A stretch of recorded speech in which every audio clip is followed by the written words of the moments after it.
नमस्कार students corner या YouTube चॅनलवर मी ओंकार सर्वांचं हार्दिक स्वागत करतो। बीएड कॅप प्रोसेस संदर्भात अगदी प्रॉपर माहिती आपल्या चॅनलवरती दिली जाते।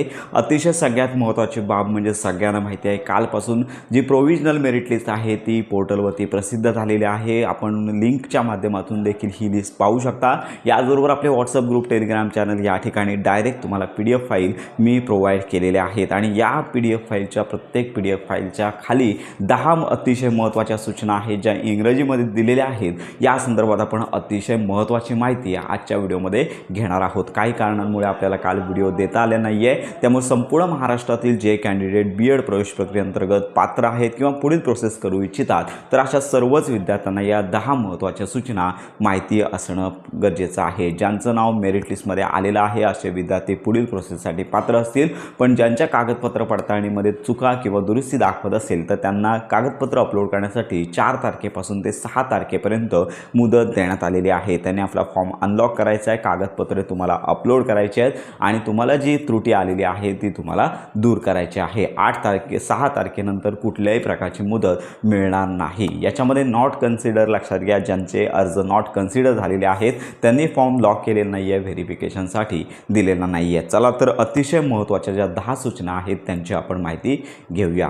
तर 10 सूचनांमध्ये पहिली महत्त्वाची सूचना आहे ई व्हेरिफिकेशन हे अंतिम सत्य नाही। अतिशय महत्त्वाची बाब आहे की ऑनलाईन स्क्रुटिनी अनेक विद्यार्थ्यांची झालेली आहे। याच्यामध्ये विद्यार्थ्यांना व्हेरीफाय किंवा पार्शली व्हेरीफाय अशा प्रकारचं स्टेटस आलेलं आहे। तर याच्यामध्ये तुम्ही जी कागदपत्र अपलोड केलेली आहात आणि त्याच्यानुसार कागदपत्र चेक करून व्हेरिफिकेशन तिथे स्टेटस दिलेलं आहे, पण यांनी महत्त्वाची सूचना दिलेली आहे की ई व्हेरिफिकेशन हे अंतिम व्हेरिफिकेशन नाही आहे। ज्यानंतर कॅप राऊंड प्रसिद्ध होईल, पहिला दुसरा लागेल, ज्याच्यानंतर तुम्ही कॉलेजमध्ये प्रवेश घेण्यासाठी जाणार आहात त्यावेळी कॉलेज जी व्हेरिफिकेशन करेल ही अंतिम व्हेरिफिकेशन असणार आहे। एखादा स्पेलिंग मिस्टेकमध्ये किंवा कागदपत्रामध्ये तफावत आढळली तर कॉलेज तुमचं ॲडमिशन प्रवेश प्रक्रियेवेळी तुम्हाला बाद करू शकतं। त्यामुळे लक्षात घ्या, कॉलेजचं व्हेरिफिकेशन हे अंतिम व्हेरिफिकेशन असणार आहे असं त्यांनी पहिलं नोटीसमध्ये सांगितलेलं आहे। त्याच्यानंतर त्रुटी दुरुस्त करणे, आपण यापूर्वी सांगितलेलं आहे की त्रुटी दुरुस्त करण्यासाठी 6 तारखेपर्यंत मुदत आहे।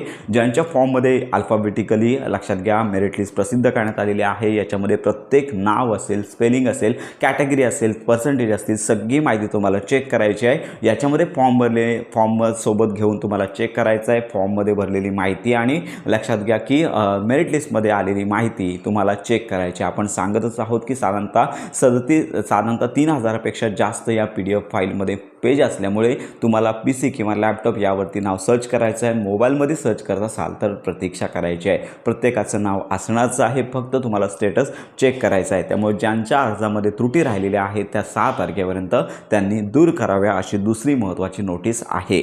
तिसरी नोटीस म्हणजेच अर्जाची सद्यस्थिती तपासावी। आपण आता सांगितलेलं आहे की प्रत्येक डिटेल माहिती तुम्हाला फॉर्मसोबत मॅच करायची आहे। जर चुका असतील तर तुम्हाला तिथे दुरुस्त करायच्या आहेत। त्यानंतर अंतिम यादीनंतर बदल नाही। तर आत्ताची ही प्रोव्हिजनल मेरिट लिस्ट आहे, याच्यामध्ये तुम्हाला जर काय बदल करायचा असेल, स्पेलिंगमध्ये मिस्टेक असेल, कागदपत्र अपलोड करायचे असेल तर करता येणार आहेत। ज्यावेळी 10 तारखेला फायनल मेरिट लिस्ट प्रसिद्ध होईल त्यावेळी मात्र तुम्हाला काहीही करता येणार नाही आहे। त्यामुळे आजचा आणि उद्याचा दिवस म्हणजेच लक्षात घ्या की 5 आणि 6 तारीख अतिशय महत्त्वाची आहे। त्यानंतर तात्पुरती यादी, तर लक्षात घ्या आत्ताची यादी आलेली आहे ती प्रोव्हिजनल मेरिट लिस्ट आहे। याचा मेरिट नंबर अल्फाबेटिकल यादीनुसार 10 तारखेला जी प्रसिद्ध होणार आहे ही विद्यार्थ्यांची आक्षेप आणि हरकती विचारात घेऊन अंतिम मेरिट लिस्ट प्रसिद्ध केली जाणार आहे।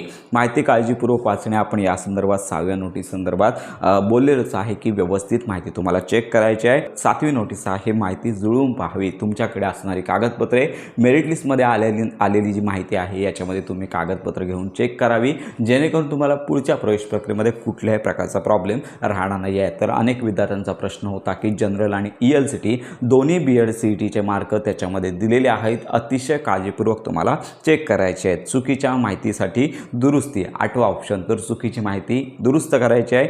9वा ऑप्शन आहे अंतिम मेरिट लिस्ट, म्हणजेच 10 तारखेला अंतिम मेरिट लिस्ट विद्यार्थ्यांच्या आक्षेप आणि हरकती विचारात घेऊन 6 तारखेपर्यंत मुदत आहे। तर यामध्ये विद्यार्थी जे आक्षेप नोंदवतील किंवा ज्या चुका दुरुस्त करतील तर त्याच्यानुसार 10 तारखेला अंतिम मेरिट लिस्ट प्रसिद्ध 10 तारखेला अंतिम मेरिट लिस्ट प्रसिद्ध होईल, पण त्याच्यानंतर मात्र कुठल्याही प्रकारचा बदल लिस्टमध्ये होणार नाही आहे. ज्यांचं मेरिट लिस्टमध्ये नाव येईल, फायनल मेरिट लिस्टमध्ये नाव येईल, ते पुढील कॅप राऊंडसाठी 1 आणि 2 किंवा पुढील प्रवेश प्रक्रियेसाठी पात्र राहणार आहेत, अशा प्रकारची माहिती 9व्या नोटीसमध्ये देण्यात आलेली आहे. आणि त्यानंतर अंतिम यादीनंतर तक्रार नाही. त्यामध्ये सगळ्यात महत्त्वाची बाब म्हणजे ज्यावेळी अंतिम मेरिट लिस्ट प्रसिद्ध होईल त्यानंतर कुठल्याही प्रकारची तक्रार करता येणार नाही आहे, कुठल्याही प्रकारचा बदल करता येणार नाही आहे, डायरेक्ट कॅप प्रोसेस सुरू होणार आहे. तर ह्या 10 महत्त्वाच्या सूचना तुम्हाला वाचायच्या आहेत आणि संपूर्ण माहिती चेक करून पुढील प्रोसेससाठी तयार राहायचं आहे. जर चुका असेल, दुरुस्ती असेल तर करून घ्यायची आहे, अन्यथा सगळं बरोबर असेल तर काहीही करायची गरज नाही. तर अशा प्रकारची ही महत्त्वाची माहिती सर्व विद्यार्थ्यांपर्यंत नक्की शेअर करा. तुमच्या काय शंका असतील तर आपल्या व्हिडिओच्या कमेंटमध्ये नक्की कळवा. बीएड कॅप प्रोसेस संदर्भात खात्रीशीर माहितीसाठी आपल्या स्टुडंट्स कॉर्नर या यूट्यूब चॅनलच्या कनेक्टमध्ये राहा.